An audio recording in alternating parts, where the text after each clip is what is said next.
Salut tout le monde, aujourd'hui on se retrouve pour une nouvelle vidéo pour savoir comment fonctionne Cell Lab.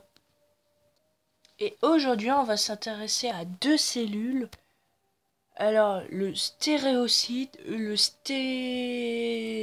syncéocyte. Voilà. Vous avez un syncéocyte ici, là, voilà. Vous pouvez voir avec des espèces de pics. Voilà. Ou on pourrait dire poils, c'est un peu mieux quoi. Poils. Parce que sur le stéréocyte, on aurait vraiment dit des poils, hein. Mais c'est la même fonction. Il a juste une fonction qui diffère un peu. Peut-être On va peut-être voir le myocyte en même temps, mais bon. D'abord, commencerons par faire la base. Ah bah tiens, bah là c'était rouge extrême. Donc, nous avons un phagocyte. Alors le syncéocyte, comme vous pouvez le voir là, détecte soit les cellules, soit la nourriture, la couleur de la cellule. Mais par contre, la couleur de la nourriture, ça sert strictement à rien. Du coup, en fait, quand il voudra détecter une cellule, eh bah, il faut savoir de quelle couleur est la cellule. Si elle est la couleur détectable, c'est-à-dire que là, il peut détecter que les cellules bleues, et ben si ça ressemble plus ou moins, ça dépend du color threshold en anglais, puisqu'il faut mettre en anglais pour ça, hein. Et bah du coup, ça va envoyer un signal. Ici, vous avez au milieu un espèce de truc qui pourrait faire office de voyant. Pour dire, en rouge, ça voudrait dire qui détecte, en blanc, ça voudrait dire qu'il détecte que dalle. Donc, vous pouvez voir, hop, le voyant devient rouge. Donc, on peut voir que ça fonctionne bien. Par contre, vous avez vu, normalement, il pourrait détecter le voyant qu'il est de couleur rouge et du coup confondre entre les deux. Bah, on va juste attendre que, hop, je fais incuber et vous pouvez voir que le voyant, eh ben, n'influence pas le comportement de notre syncéocyte. Voilà. Donc, si évidemment je fais une couleur qui ressemble vaguement, quoi, un truc de ce genre. Ah, ah ok. Ah. Donc, bon, on va faire comme ça, hein. Vous pouvez voir le syncéocyte ici. Je vais mettre en blanc. Tac. Alors, color threshold, ça voudrait tout bêtement dire... je pense plutôt que ça voudrait dire sensibilité, un truc du genre. Mais seuil, voilà, ça veut dire un seuil de couleur, c'est-à-dire que si la couleur ressemble, il faut que par exemple si le color threshold soit à 0,07, la couleur doit ressembler parfaitement. Mais genre. Et aussi le nombre de cellules doit vraiment être une cellule quoi. Une cellule sur une quoi. Et après si tu mets un threshold de couleur à 1, bah il s'en fiche complètement de la couleur.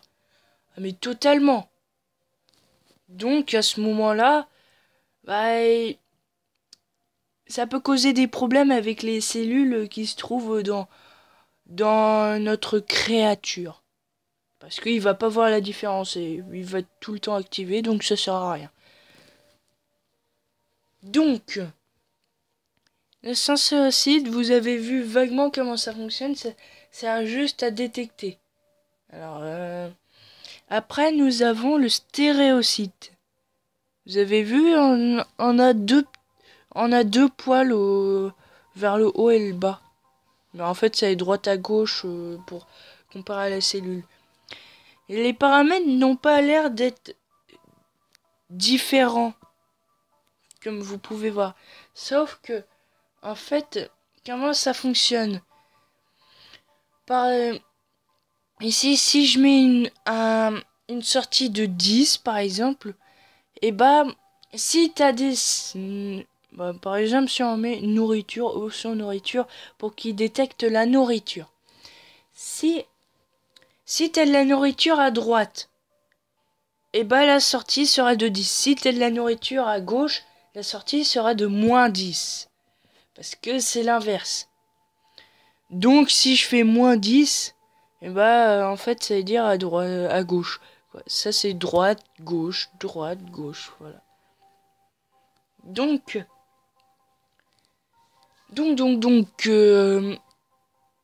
par contre, si t'as de la nourriture à droite et à gauche, là c'est selon le nombre de nourriture que t'as. Si t'as plus de nourriture à droite, bah ça va pas faire une sortie de 10, mais entre 0 et 10 quoi. S'il en a plus à gauche, et bah ça va être entre moins 10 et 0. Voilà. Environ. Donc, ceci me permet du coup de faire des cellules, enfin des organismes qui peuvent détecter tout bêtement s'il y a de la boue à proximité. Enfin, c'est plutôt à droite ou à gauche, hein. Donc on fait observer. Vous pouvez voir, hop, la nourriture. Là, on a notre cellule pour l'instant. Notre organisme, il détecte la nourriture. Bon, c'est un peu con comment ça fonctionne encore. Vous voyez, il va aller, hop, voilà, direct. Et là, il a dû détecter, bon, selon le déplacement, et ben il va détecter autre chose. Du coup, il fait pas très bien les choix, quoi.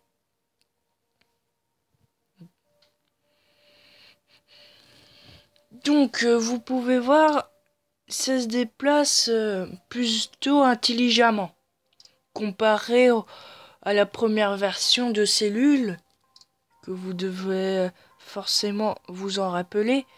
Hop, non, pas le dévoreur, hein, le mangeur, hein, le bouffeur, comme on pourrait dire. Tac. À la place, lui, il va aller tout droit. Donc, vous pouvez voir, il n'y a pas trop de bouffe, mais à côté, il y a beaucoup de bouffe. Vous voyez, il va que dans des endroits où il n'y a pas de bouffe. Donc, vaut mieux aller à côté. Bah, il va pas à côté automatiquement. Vous pouvez voir que, du coup, bon, ça fonctionne pas extrêmement bien, quoi. C'est quand même plus de cellules, mais si je mets encore moins de nutriments, alors là, c'est l'huile gagnant, quoi. Bon, là aussi une option qui permet de faire ça, mais ça sert complètement à rien.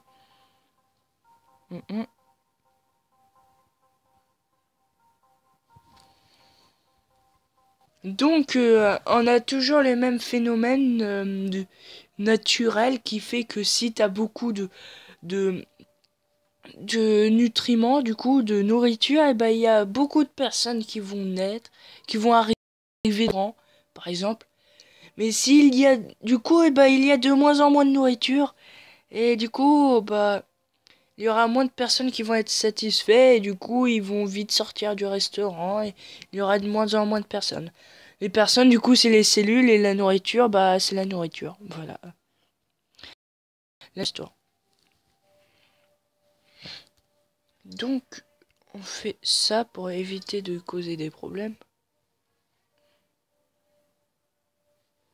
Donc, vous pouvez voir que mes cellules, là, ici, là, enfin, pas mes cellules, c'est plutôt... Et là, l'organisme que j'ai fait, là, il est plus ou moins mort. Lui aussi, bah, il est mort, lui. Lui, il est encore vivant. Alors que comparer le nombre de cellules qui vient de mourir en haut, c'est énorme. Le nombre de cellules qui vient de mourir comme ça, c'est énorme. En fait, là, le type de cellules que vous avez devant vos yeux est mieux dans cet environnement-là. Ouais, c'est mieux dans cet environnement-là.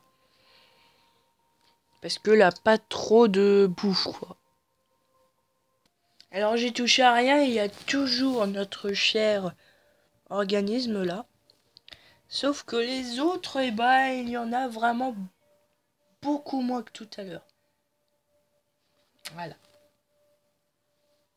Donc vous pouvez savoir que le stéréocyte et le séancocyte, en fait, c'est un peu un détecteur de nourriture ou de cellules. Alors pour les cellules, c'est d'une couleur précise, quoi. Après, si tu mets je sais pas comment ça s'appelle en français, je me rappelle plus. Mais du coup, color threshold, si tu le mets à 1, évidemment, ça va tout détecter, et même en fait soi-même, quoi. Du coup, ça sert à rien. Moi, par exemple, je l'utilise pour la bouffe, pour celui-ci. Du coup, food, option. Et du coup, ça va faire que bah il va aller vers la nourriture. Alors, très important. Dans la cellule que j'ai là, vous pouvez essayer de voir. Toc toc toc. Voilà. Du coup, là, j'ai les flagellocites. En fait, ils sont pas pareils. Vous pouvez voir, ils sont différents. Ici, lui, il va détecter un signal fort et, et lui un signal négatif. Du coup, ça va faire un signal positif.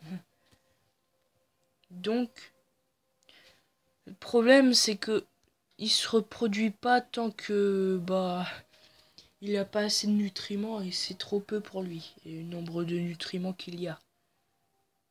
Ouais.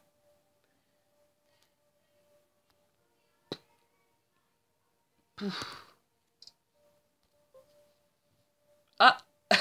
Bah tiens. Bah tiens, bah tiens. Donc, et si j'en remets un... Oh. Ah bah tiens. Bon. Ouais, c'est complètement random. C'est parce qu'en fait, il n'a pas beaucoup de nutriments, du coup, c'est pas très stable. Voilà. Donc, du coup, on peut en profiter, peut-être. Pas trop de temps. Attends, je vais voir. Là, le myocyte. Ah oui, myocyte. Pas mal. Donc, le myocyte, en fait, c'est un muscle. Comment ça fonctionne bah, en fait, je vais plutôt mettre... voilà, j'ai nomme par défaut. On va, admettons, créer bah, un truc. Alors du coup, le myocyte, vous pouvez voir, là, on a une parfaite couleur de représentation d'un muscle. Donc ça, en fait, c'est comme un muscle. Vous pouvez avoir la contraction du muscle. Et voilà. Vous voyez, en fait, c'est très simple. Ici, vous avez le fait que... je sais pas qu'est-ce que c'est en français. Et après, là, muscle lift. Du coup, ça veut dire, en fait, je pense que c'est un peu comme la contraction du muscle. Sauf que ça va, par exemple, ramener cette cellule si on fait comme ça. Ou ramener cette cellule si on fait comme ça. D'après moi, hein, parce que moi, j'ai aucune idée de qu'est-ce que c'est que ça, sinon. Parce que on voit pas trop. Hein. Mais je l'ai utilisé sur un prototype de chenille, voilà. Bon. Alors ce muscle, bah ça peut être utile parfois. Voilà, parfois. Par exemple, si je fais ça, hop, voilà. On peut voir le muscle qui se trouve ici. Et là, je note stéréocyte comme par hasard. Il va détecter à l'endroit où il y a des nutriments un peu partout, voilà. Lui, il va bouger le flagellocyte, là, le myocyte, là. Il va bouger le flagellocyte pour faire en sorte que ça va à droite, ça va aller à droite ou à gauche. Là, on peut faire tout bêtement. Un truc pas trop fort. Voilà. Tic, tic, tac. Du coup, parfois ça fonctionne bien, parfois ça fonctionne pas très bien. Vous pouvez observer, du coup, Là, j'ai pas fait trop fort parce qu'habituellement, c'est trop fort.